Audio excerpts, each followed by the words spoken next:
I'm going to explain health and fitness to you in a way that you've never heard before. If you've ever wondered why achieving and maintaining a lean, strong, athletic physique and being physically and mentally healthy and capable feel more difficult than they should, then today I'm going to show you exactly why. Because this is not a capability problem. You have achieved way more complicated and elaborate things than fat loss, strength, training, and nutrition.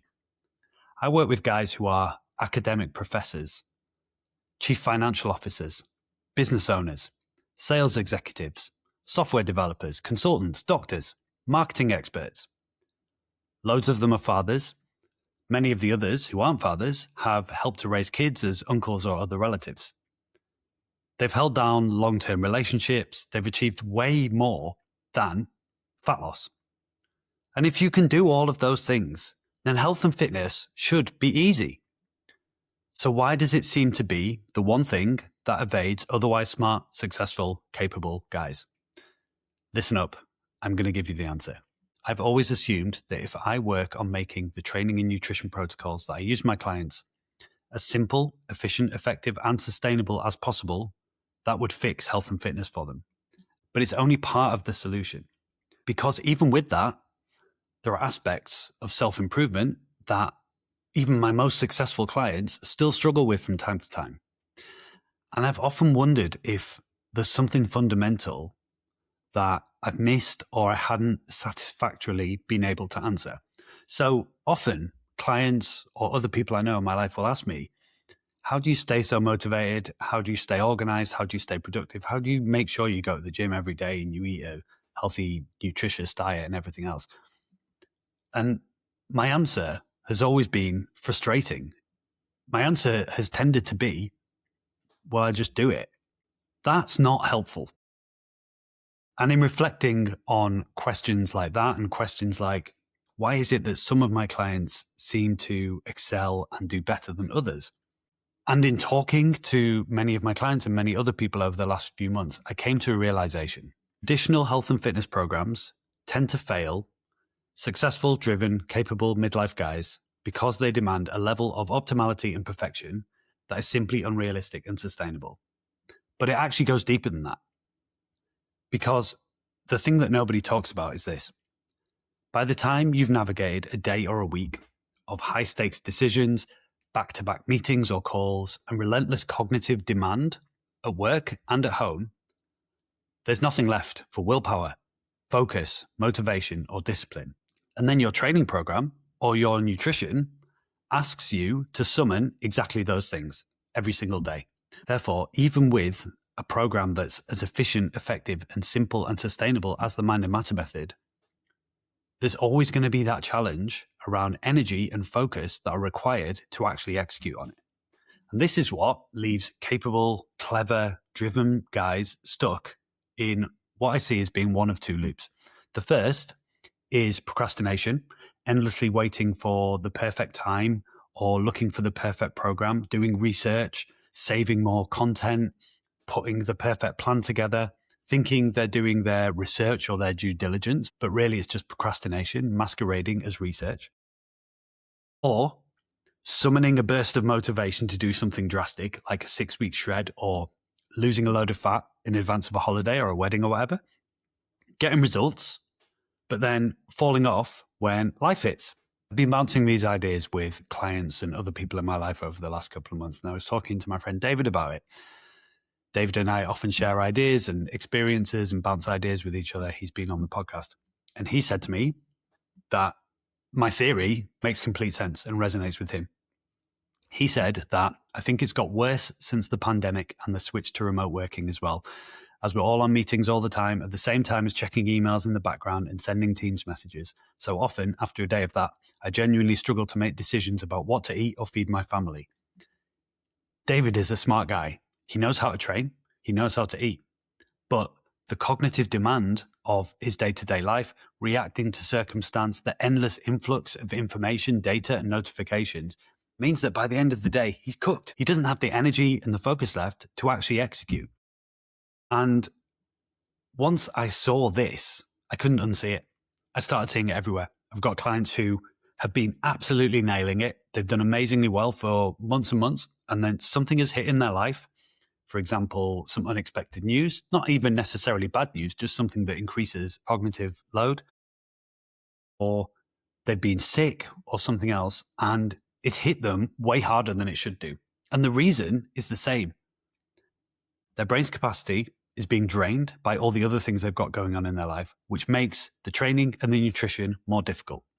And this is also why so many of my clients have tried loads of programs and maybe even worked with other coaches before, but it's not stuck for them. They're still seeking the sustainable long-term solution that allows them to make training and nutrition just part of their life without it needing so much thought, so much planning. They want to just normalize being the person who trains hard, eats well, looks good, feels good, doesn't worry about their long-term health. And traditional advice says, here is a plan, just follow it. But that assumes you've got the mental capacity to not only consistently follow the plan, but do it with the level of intensity that is required to deliver results. One of the principles of the mind and matter method is intensity over volume. So you can get better results by doing less if you attack your training or indeed your nutrition with intensity rather than focusing on 5-6 workouts a week or 10 exercises per body part.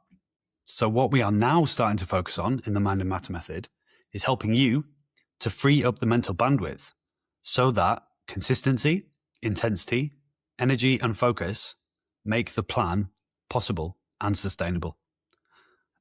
And that's because we're finally addressing the root barrier, your brain's capacity and your cognition, not just the surface level symptoms, focus, willpower, discipline, motivation.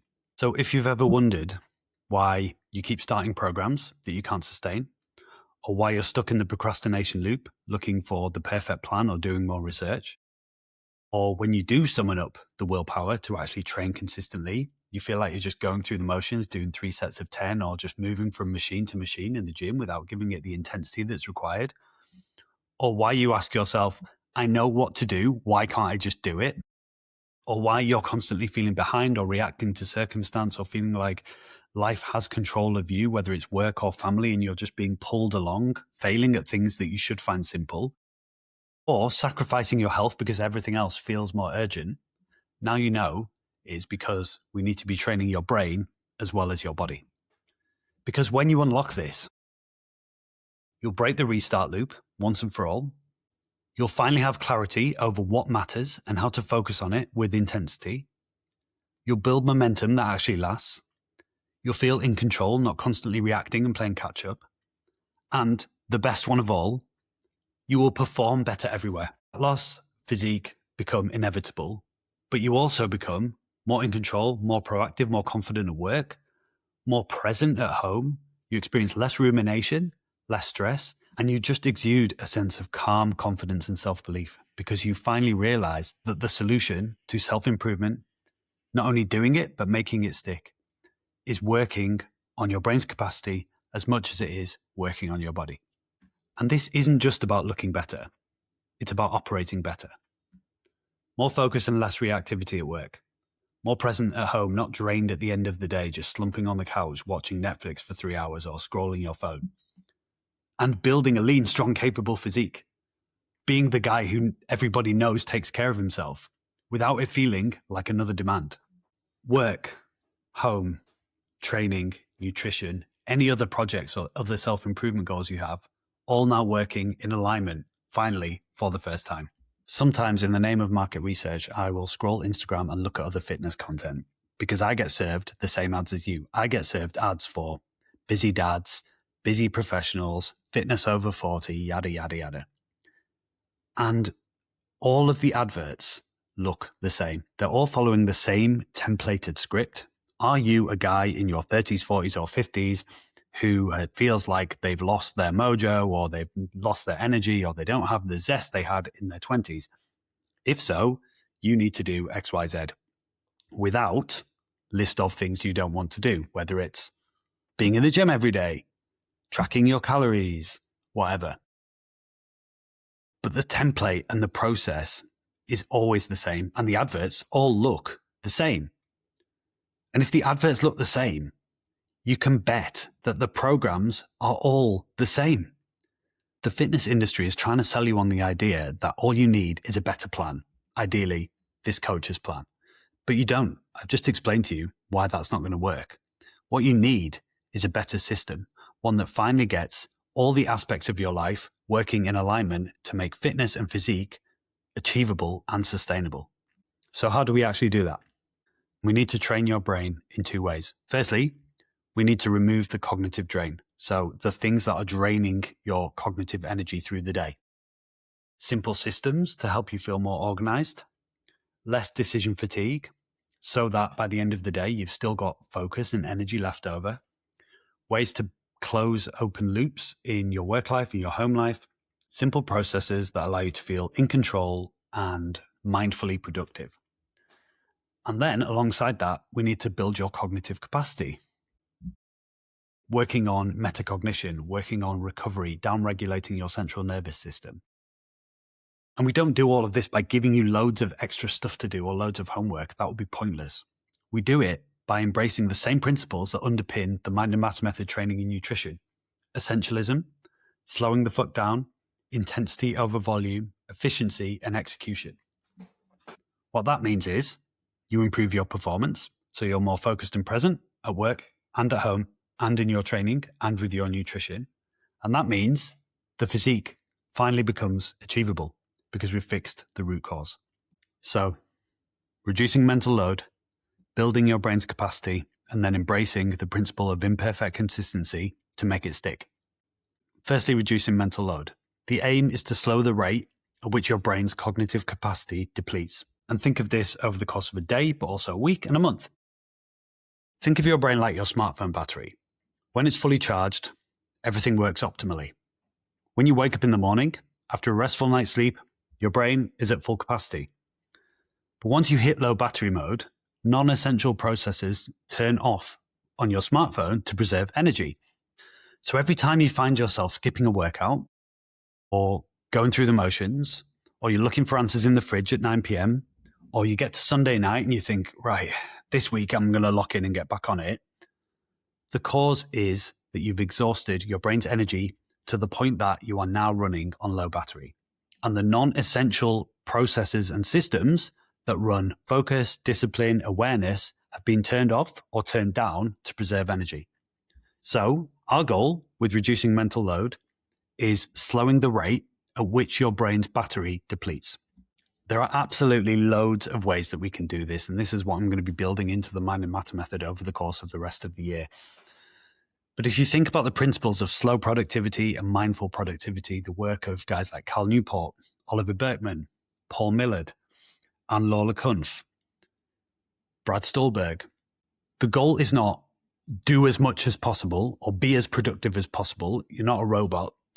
The goal is simple systems that allow you to feel calmer and more in control so that you're having to make less pointless decisions through the day, so that you're better leveraging the power of software and technology to work with your brain, so that you are not wasting your brain's limited energy and power on bullshit, basically. So things like time boxing and having a daily plan, having a consistent startup and shutdown routine at the start and end of your workday, having a process for making decisions and closing open loops, having firm boundaries so that you are comfortable saying no to taking on more things, managing your tech, not letting your tech manage you, batching properly so that you have a structure and a process for knowing when you are available and when you aren't in response to things like emails, Slack, Teams, etc. Time management, life admin systems.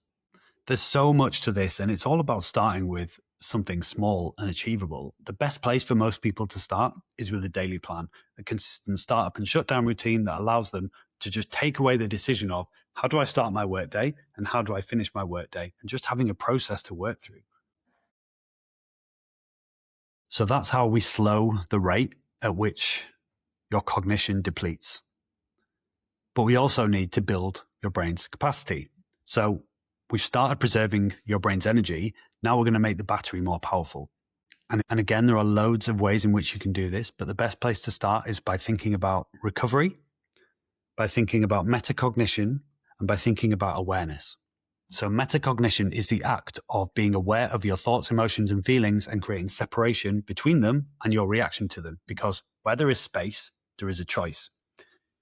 If you are mindlessly going to the cupboard and eating crisps and biscuits, and then later in the day or the next day, you're like, what the fuck? Why did I do that? I had no plan to do that. I'd finished my eating for the day. I tracked everything. And then I ended up eating 3 chocolate bars or 10 hobnobs.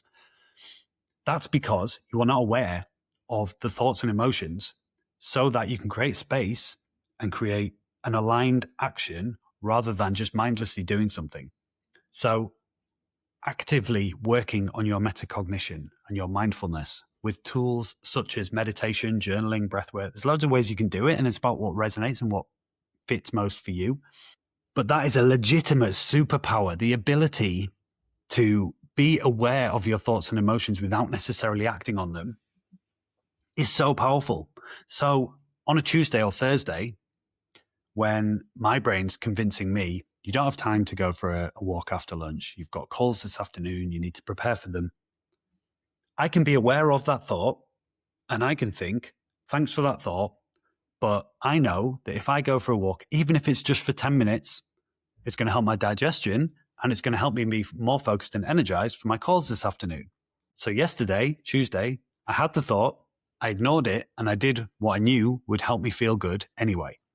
That is because I've got a daily metacognitive practice of journaling, reflection, and breath work. Secondly, recovery.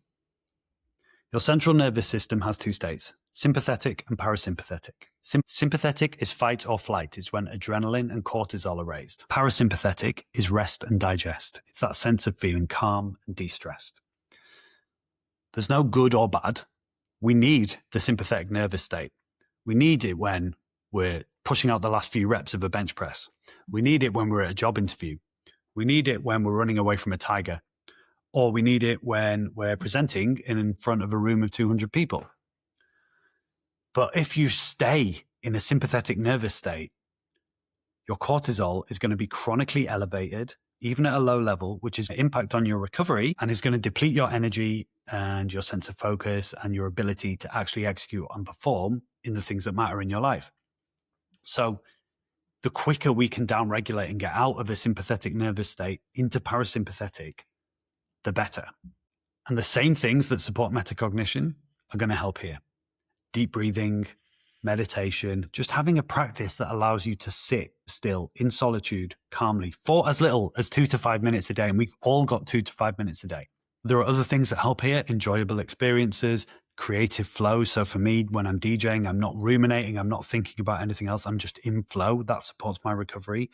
Connection with loved ones, having a process for reducing busy mind syndrome. And the beauty of all these things, by the way, is they all work together. If you're working on your metacognition, it's helping your central nervous system. It's helping to improve the quality and duration of your sleep as well. We also need to look at maximizing your brain-derived neurotrophic factor, BDNF, which we get through the same things that support our fitness and our physique, like high-intensity cardio and resistance training, things that we consume that allow us to feel good and look good, like omega-3s and probiotics, fermented foods, fatty fish, but also with things like learning new things, learning new skills, learning new concepts, reading, and again, sleep. There's also the idea of training your focus like a muscle. So many of the guys that I speak to tell me they're frustrated, they can't focus. They used to read, they can't read anymore. It's because smartphones and technology have stolen their focus from them. Johan Hari's book, Stolen Focus, is a great read on this topic. But you can train that. If you struggle to focus at work or with other practices that you want to do more of, like reading or learning, you start small. You train yourself to focus in a distraction-free way for as little as 5 minutes. Again, with all of these concepts, it's not about doing everything at once. It's about starting with something small and meaningful, embracing the concept of imperfect consistency, knowing it's not going to be perfect, and then building it up gradually over time. And that is the secret to making all of this stick. Imperfect consistency. That's what makes this sustainable, just like it makes the training and nutrition sustainable alongside it. Knowing it's not going to be perfect, but showing up and giving your best effort. Reflecting on what's working and what isn't. Learning, adapting, iterating. Knowing that sometimes just existing and getting through is enough. Not every day has to be about getting better. That's why I don't love the idea of James Clear's 1% better every day, because some days that's just not realistic. I prefer the idea of 1% better every day you can, or daily-ish. We use tiny experiments to test ideas and iterate your self-improvement projects. And all of this helps you approach your self-improvement, your physique goals, your health goals as a scientist and an anthropologist.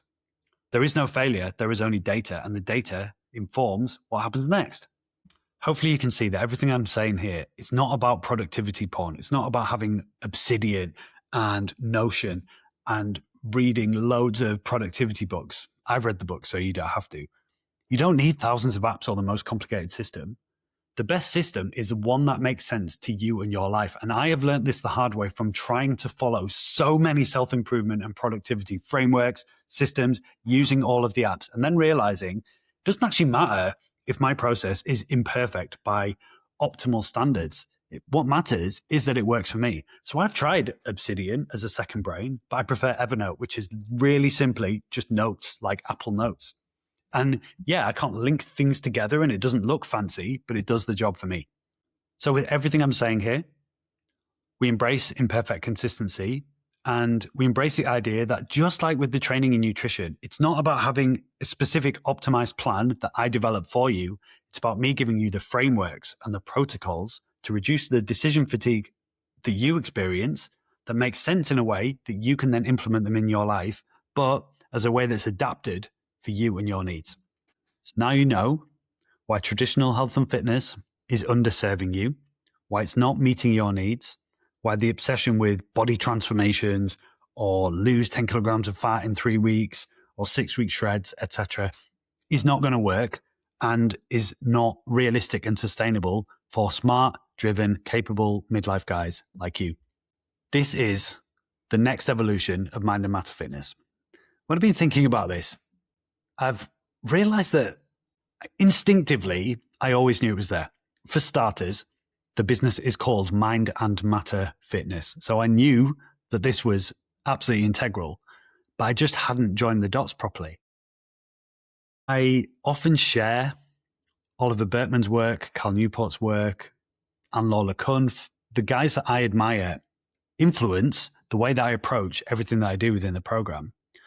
And I think I've sent Oliver Burkeman's 4,000 Weeks as a gift to more than 20 clients at this point, but I hadn't implemented it and integrated it into the system.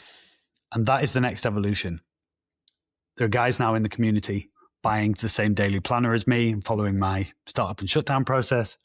We're doing the 6-week cognitive code challenge in June, which is all going to be about reducing cognitive load and building brain's capacity and then making it stick. I'm so excited to do this for the first time. And the reason I'm so energized and excited about this is it's bringing together all of my main passions around self-improvement, training and nutrition, yes, and health. But health is not just physical.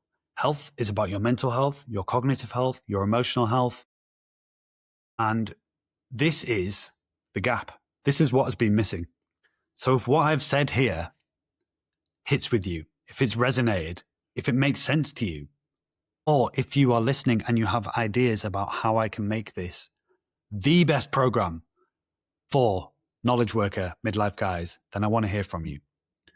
All the links are with the show notes wherever you're watching or listening to this. And I'll see you soon.